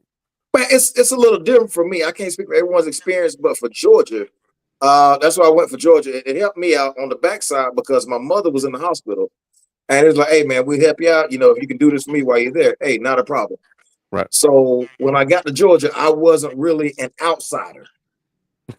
And so when I'd have run around the U.S. with the VFW, just popping up in VFWs, and if you're not really from that state, they're not really going to deal with you. So it was a lot of love, and I've seen people I actually served with there in Georgia. Right. So they were a lot of more in turn. Every state does things a little bit different. I will say that. But I think every post thinks differently. Let's be honest. I dig Lynn's character, and for me knowing him, we had a lot of personal conversations, even some at 3:00 in the morning, just talking about VFW, and I could actually share that with the comrades there in Georgia. Yeah. You know, and it's crazy some of the conversation that came about, and I was able to discuss it with them, talk with them from all walks of life, all branches. Right. You know, what I was just asking them a question, and Lynn Toomer was already our state commander, but I asked our other guest here. You're obviously a post commander now, yes. and you've been a post commander for a few years, I believe. If you were if you were state commander for a day, what would you change in the organization? That's a hard question to ask, because what I've noticed by watching the VFW, being around, I think I just hit my 30-year mark in the Veterans of Foreign Wars. You have no idea what you're getting yourself into until you get in that seat. Right. He didn't tell me that, but I've watched others, like when they come in, it's like, boom, gotcha. So we can say things that we want to change. He said, by the way, oh yeah, you know, hey, here's your pile of shit. Right? And you said everybody has great intentions, but this for me, not being in the state lineup, heavy is the head that wears the crown, because you cannot share everything with everybody. Right. You are the final decision within that jurisdiction. Right. So I couldn't. But one thing I would say for me, Willie Keller, what I would do is focus more on the active duty and veterans in the state of Texas, because knowing that the National Guard has the largest division in the United States Army. Correct. So, with that said, I know your post is very unique in that sense, right? Because yes. Your post is actually on a active duty post, right? Yes. So, and I know we've had conversations before in regards to your members. I mean, yes. you have 2-3 stars. I mean, maybe even a 4-star in your ranks, right? Oh, we got 2 of those. Yeah. So if you need something done, it's like, I got it. Don't. Hey, Willie will take care of it. Don't you worry. In the words of Lynn, well, hell, I'm getting muscle failure. I just kept on damn saluting all this damn brass around. There's a lot of it down there. But I mean, that's just the uniqueness of the VFW. I mean, you have such a melting pot of everything. So having, like you said, having that active duty, and a lot of these guys are still active duty, right? Yes, we have members in other states, other countries. Some joined because they served with Sergeant Major Cotton, and some joined because they didn't want to be around the alcohol or smoking. That other perception of what they have in the VFW that we're trying to change. Right. So I have people that have emailed me about wanting to join the VFW, specifically 12209. Yeah. So tell me the story about Sergeant Major Cotton. Sergeant Major Cotton, man, let me take my hat. I respect the hell out of him. I got to live. I was with him for a lot of days before he passed.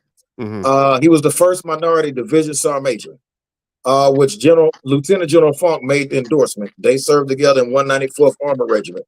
He's from Mississippi. He first signed up to go into the Navy. That's a whole nother story right there. He was at MEPS at Pine Bluff, Arkansas. I sat with him so many times and got a lot of stories. But he gave me a lot of things that we take for granted today. A lot of us want to throw out the race card, but one thing he had to do, and he shared me a lot of stories. Being a black leader, you could not write up a subordinate of a different race. Then he told me how it was dealing with the Code of Military Justice before they came out with the Uniform Code of Military Justice. Mm. And that was something that the VFW fought for, because you go from one battalion to another battalion, you have different codes. Yeah, he was there before the NCOES system, so he was a part, an intricate part of establishing the non-commissioned education system. Wow. So a lot of things, if you go to First Cav, they're big on pageantry, legacy, and history. Before him, they did not put the enlisted advisors on the wall when they put the generals up on the wall, past generals. So he went up there and got pictures of all the past command sergeant majors for 1st Cavalry Division and put them on the wall, and their history goes along with it. Nice.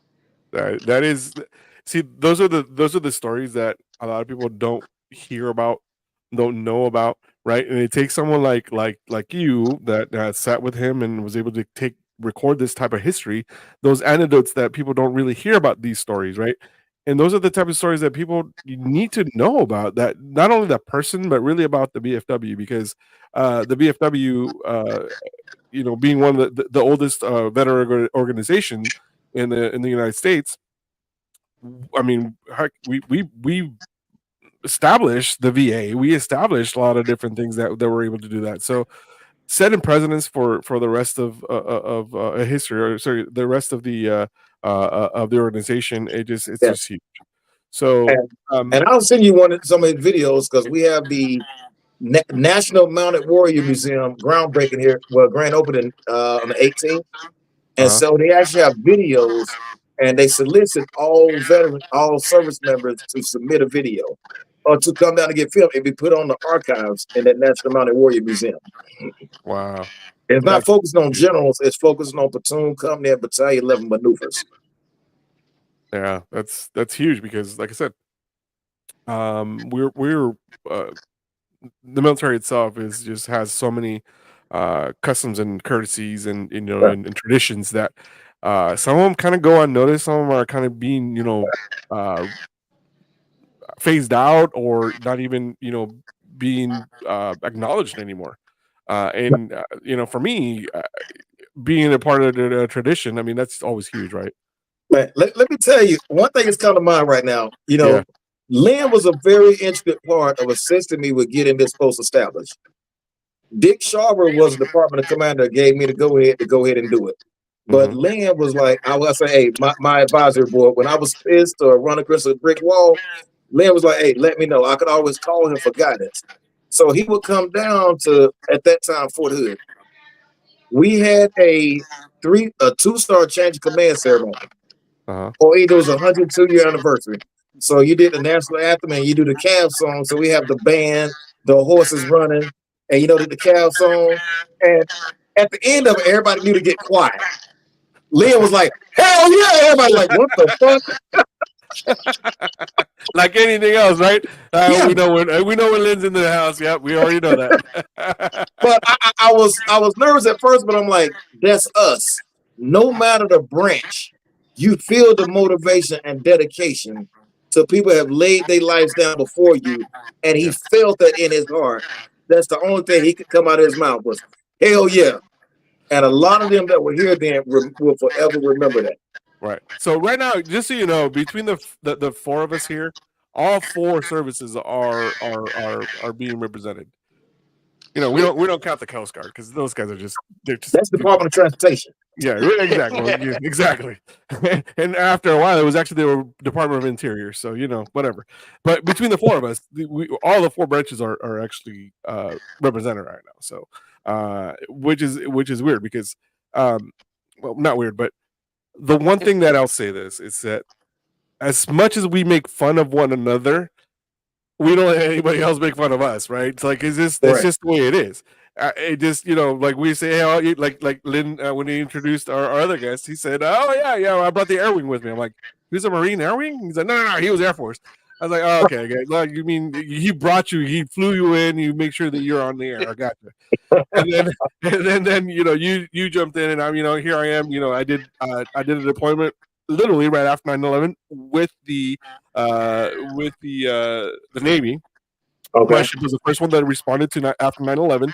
And then we ended up going up to Afghanistan, and then we were pretty much bombing the entire thing, as soon as we got there. So right after 9/11, I think September, October. October, November, we left in November, and we got there and then relieved the other carrier that was there. But that was right after 9/11. And, some of the greatest memories that I have are with that. And, I think for a lot of us, the reason why we join these type of organizations is because we miss that camaraderie, right? We miss making fun of one another. How many stupid things did you do when you were in service? Right. Right. I'm just glad that I am not in the new generation where we are recording everything and we are doing all this stuff. right? Like, we had the FAFO, fool around and find out. Right. And we for us, it was like, it was not documented. It never happened.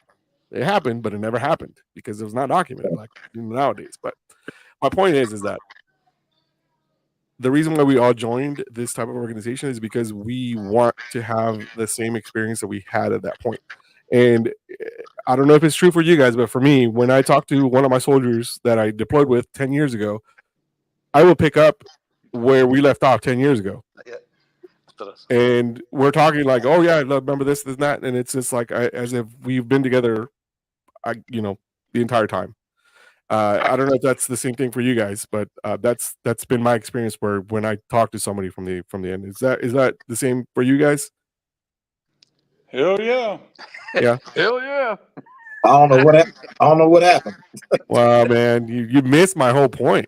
That's what happened. No, I was just I was just saying that, like I could talk to one of my soldiers from 10 years ago, and we'll pick up right where we left off 10 years ago. Oh. Is that something that happens to you when you talk to somebody that you served with? Yes. But it's just one of those things, right? It just happens. It's because I'm actually at the age right now where some of the people I serve with are still serving. Oh, gotcha. Okay. And so that's one thing that has assisted me with getting the post started out there. A lot of the senior leaders we serve it, so we already have that history. Yeah. Or some of the guys, even when I go to the national convention, I see them as like, we say some derogatory terms to each other, but it's endearing. Yeah. But we say it in a nice way. Yeah. I said respectfully. Yeah. And the people you don't serve with, you don't chew the same dirt with. Yeah. You can say certain things to each other that other people can't say. I.e., you can talk about the Army, I'm gonna talk about the Navy, but if you never lace up these boots or ever served a day in the military, you can't say a damn thing. Right. So, all right. So before I let, I know that Lynn and has to go because Karen's probably already texting me like, "What are you doing? Why you're not home yet?" So I wanted to say, Lynn, thank you so much for joining us today. I promise you that on Thursday, when I see you on Thursday, we'll have a conversation, and I'll make sure I have my mics with me, so we'll have a little conversation there as well, and then we'll do a little bit here and there. So, thank you so much for joining me today. I know it was last minute, and I appreciate you taking the time to come and BS with us for a little bit. No problem, Caesar. Anytime you need me, just give me a holler. I know, and please tell Karen I'm sorry, and tell her that it's on me. It was my fault. I'm gonna tell her you kept me out all night. Yep.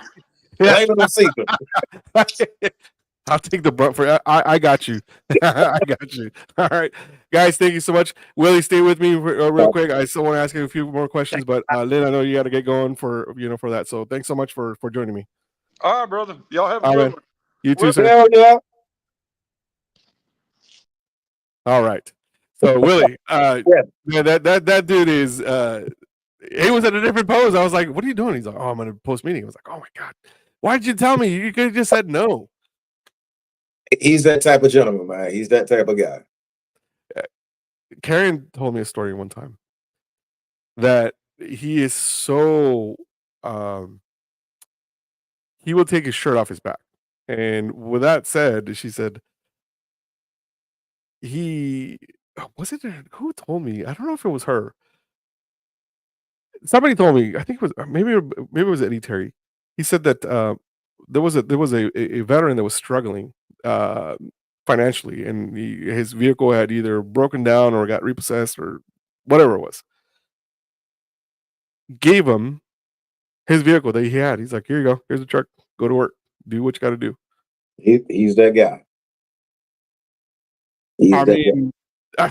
Dude, it's like the guy never stopped serving. Man, we had one of the commanders. I can't remember the unit, but it was down in 1st Cavalry Division.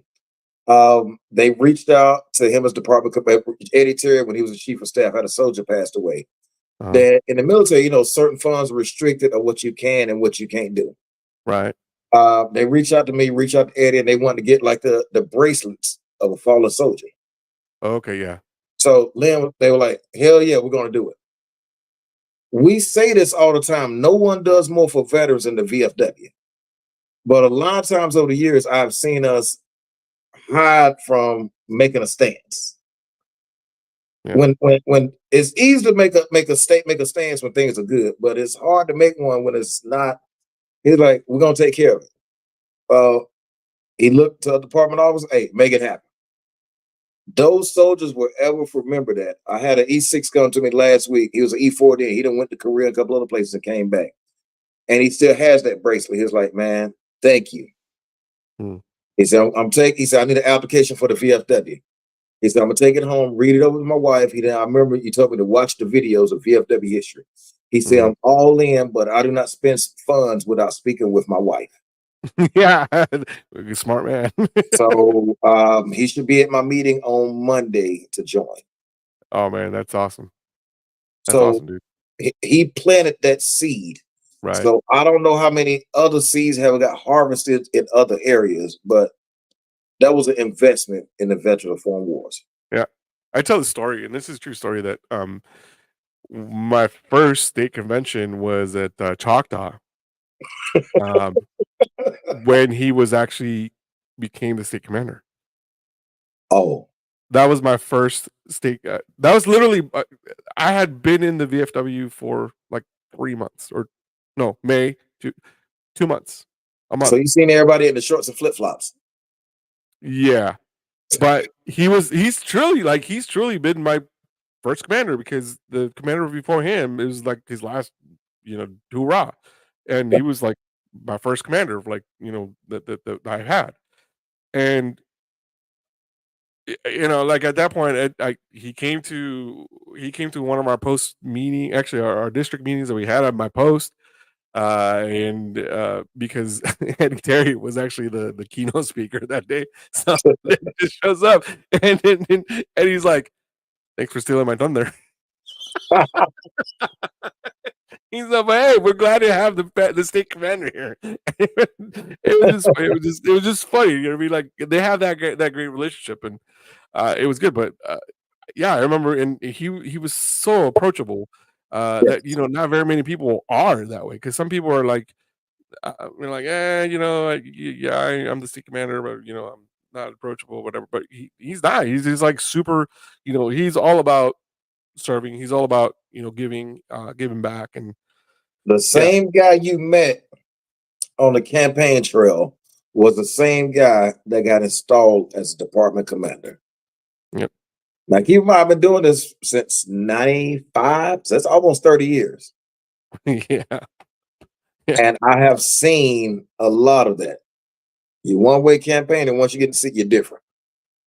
That's crazy. That's so crazy. That's but crazy. Yeah, I love it, and I'm glad he was. And I had some supporters of getting 12209 started. Not just it was a collective effort. Right. I'm glad it was a collective effort when it was time to come up with the money to pay for it to get it. We're starting off with nothing, so I'm glad there was other members around that were contributing to getting the insurance and everything like that. But and I'm sure it takes a lot to actually start a post, right? I mean, geez, have you gotten an auxiliary yet? Not yet. Okay. It's actually not hard to start a post. 25 members with 10 or 15 being new or reinstated over 2 years. 2 years and 1 day. That was not the hard part. The hard part was maneuvering to get everything done properly on a federal installation. That was the hard part. We're still pending a facility right now. We have a place to meet at, but we don't have a VFW building on base. But great things come to those who wait. You know what I mean? And patience is a virtue. I don't have any, so it has made me learn when I was a commander before starting this one. I got into the program because I was frustrated with the canteen just dealing. That was 90% of my problems as a commander.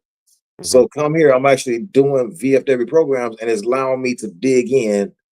Let me know the intricate parts of the VFW programs. What do we actually do, or what can we do? Yeah. So I'm talking to people that's been in here years and years, and like, oh, I didn't know that. Yeah. I just met with the garrison commander. That's not the 3-star, but the full bird. she's like the mayor of Fort Cavazos, formerly Fort Hood, of all the buildings and everything. And asked that meeting. We didn't had a lot of meetings, but never a formal meeting, because the one before her was a member, but we never had a formal meeting. So we did a layout, what the VFW is about. What have we done on this installation since we were chartered January 7th, 2024? And she was blown out the way. Yeah. When we say we've been there for service members contemplating suicide, family members contemplating suicide, we have been there. Yeah, that's awesome, dude, that you're able to do that. So, but hey, we're running out of time. But I do want to continue this conversation, and I hope that you can join us again at a later date. Let me know. My apologies. I had another meeting with another organization. No, don't apologize. And I thank you so much for coming out in the last minute, because my other guest that I had booked bailed out on me. But real quick, Sherrod Conyers from Georgia. Rangers lead from the front. So I'll tell you a quick story. He was actually the post commander in Inglewood that did his adopt the unit event with your unit. With my unit, he was a post commander there. That post is no longer there because it got broken up because of political stuff. And I saw him at the national convention. I was like, "Are you?" He said, "Yeah." I was like, "Oh my gosh!" I showed him the picture of like us we took together as a unit and everything, and he's like, "Oh my gosh, like small world." I was like, "Yeah, it was because of you." I remember the VFW, and I didn't realize that I was actually able to join until this. And I saw him at the national convention. I was like, "Man, it's a small world." So things have come around, but. He said that he wants to do it with you and him. He said it's probably going to be comedy hour. I was like, you know what? I got you. I don't think you're ready for that one. Well, I'm gonna have to do some censorships, but yeah, we'll be able to do it. But are you able to do it next week? What date? Next week is the Cavalry Division anniversary. So we could do it in 2 weeks. What day are you looking at next week? My show is always on Tuesday. Tuesday from 8 to 10 Central. And I will let him know, and we could book it, and I'll send you guys all the invitation and everything like that. So it'll be 2 weeks from today. Yeah, it'll 2 weeks, because on the 10th next week, I'll be prepping for my Ruck on Cavazos September 11th. Oh, okay. All right. Well, I'm going to be at Lynn at Memorial in Pembrokes on the 15th. Sorry. I'll be doing that one. So anyway, but yeah, in 2 weeks we'll be doing that. So I'll send out the invitation for you, and then we'll set up for 2 weeks. Yeah. Okay, sounds good. All right, man. Hey, thank you so much for joining me. Again, you're listening to the Battle Rhythm Podcast on Military Broadcast Radio. I will be back next week with a brand new show, and we'll see you guys in a couple of weeks. We'll see Willie, and we'll have another guest, Sherrod Conyers. Like I said, he's from the Department of Georgia. Now, I don't know if he's a post commander or not, but he is the state judge advocate. Like I said, he's a state judge advocate. So we'll have a little backstories on the Department of Georgia and how they roll to a national convention. So thank you guys for joining me. Again, we're a little bit out of time, so we will see you guys in a couple of weeks.